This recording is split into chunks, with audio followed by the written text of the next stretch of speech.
Senhor Presidente, Senhor Primeiro-Ministro, senhores membros do Governo, senhores deputados. Este é um mau orçamento, não é um orçamento liberal. Um bom orçamento teria de ter soluções de menor saco fiscal no bolso das famílias, de crescimento para as empresas e não esquecer reformas para a saúde, para a educação, para a água, para a justiça ou tantas outras. E por isso a Iniciativa Liberal vai votar contra este orçamento. Temos de falar do que este orçamento não é. Este orçamento não é um orçamento com estratégia, não é um orçamento com visão de futuro, não é um orçamento com reformas. O Governo diz que é um orçamento de estabilidade, confiança e compromisso. Na verdade, significa estabilidade na estagnação, confiança que não nos contam a história toda e compromisso com a sobrecarga fiscal.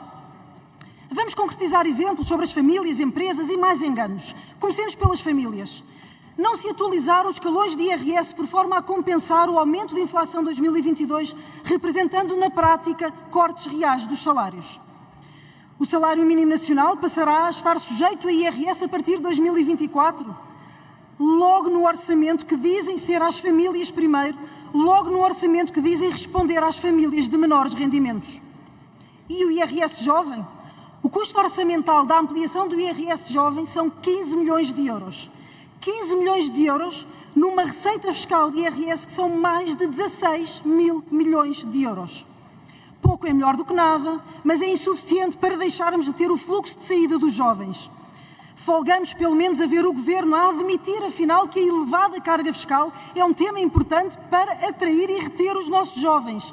Mas vamos dar a oportunidade para que o Governo admita que esta oportunidade é importante para todos. As nossas propostas. A Iniciativa Liberal apresentará, desde logo, ao nível dos impostos indiretos, a redução do IVA nos produtos alimentares. Uma medida autorizada que é da maior importância para o país. Um país que foi dos que maior perdeu poder de compra nos últimos anos. Um país com pobreza. Um país com famílias a passarem fome e onde esta medida beneficiaria os mais desfavorecidos. A Iniciativa Liberal continuará também a propor a efetiva redução do IVA da eletricidade e do gás. Reduções que permitam às famílias aquecerem as suas casas, num país que é pobre, num país que se morre de frio. E o Governo anuncia uma redução de IVA, imagine-se, IVA na eletricidade que beneficia as famílias em 9 euros por ano. Relembremos, senhores deputados, este Governo prevê ganhar mais 800 milhões de euros só em IVA em 2023 face a 2022. Falámos de impostos indiretos, mas também temos de falar do IRS.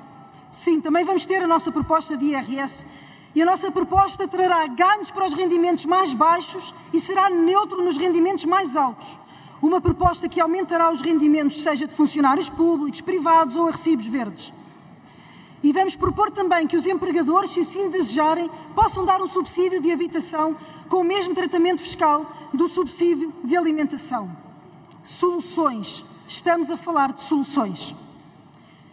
E nas empresas, mais exemplos de medidas maquilhadas e empoladas. Vejamos o exemplo do IRC Valorização Salarial. O detalhe da medida. Um custo orçamental de 75 milhões de euros, 500 mil beneficiários, impacto em 2024. Representa, em média, 150 euros para a empresa. Agora vamos ver os títulos. IRC seletivo para quem valoriza os salários. Ou, no privado, uma majoração dos encargos salariais de 50%. A todos convido, descubram as diferenças. Precisamos de continuar, sim, a falar de competitividade fiscal, crescimento, criação de riqueza.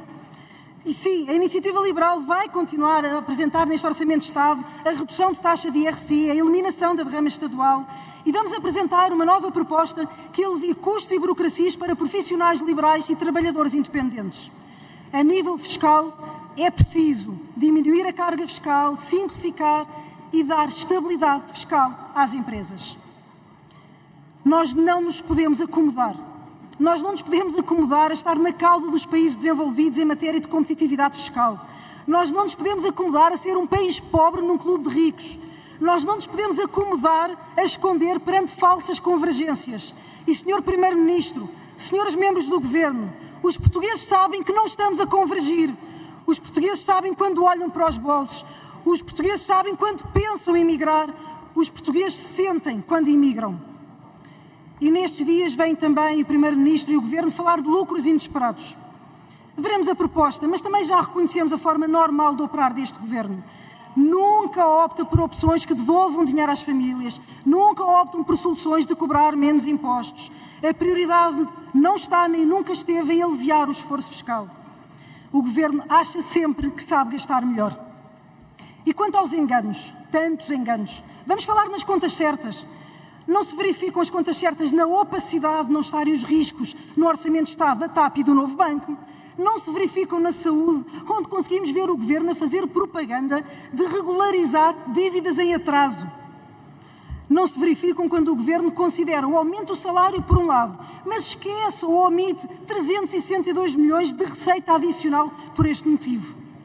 Também não se verificam contas certas, por exemplo, quando não conseguem explicar, apenas no espaço de 6 meses, no Fundo de Estabilização da Segurança Social, uma quebra de projeção de mais de 2 mil milhões de euros.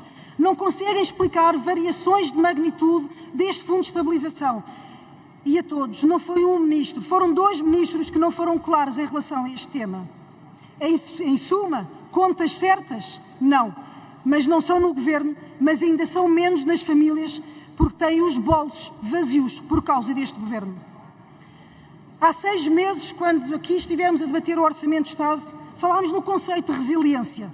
Resiliência é voltar à forma inicial. E nós dissemos na altura que nós queríamos muito mais do que voltar ao que tínhamos antes da pré-pandemia.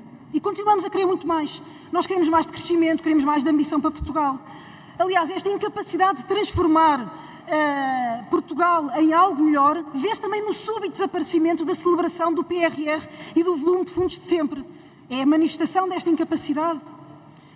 Senhores deputados, deste orçamento pouco se espera, mas ao Governo e ao PS ainda relembramos que se preocupem com a governação em Portugal, que não escondam informação e que não infantilizem nem a oposição nem os portugueses. E por isso termino a reiterar o equívoco da campanha deste Orçamento de Estado, que dizem famílias primeiro, estabilidade, compromisso, confiança. Mas afinal a frase correta é: com este orçamento o Governo tem a confiança que a família primeiro vai garantir o compromisso da estabilidade das receitas do Governo. Obrigado.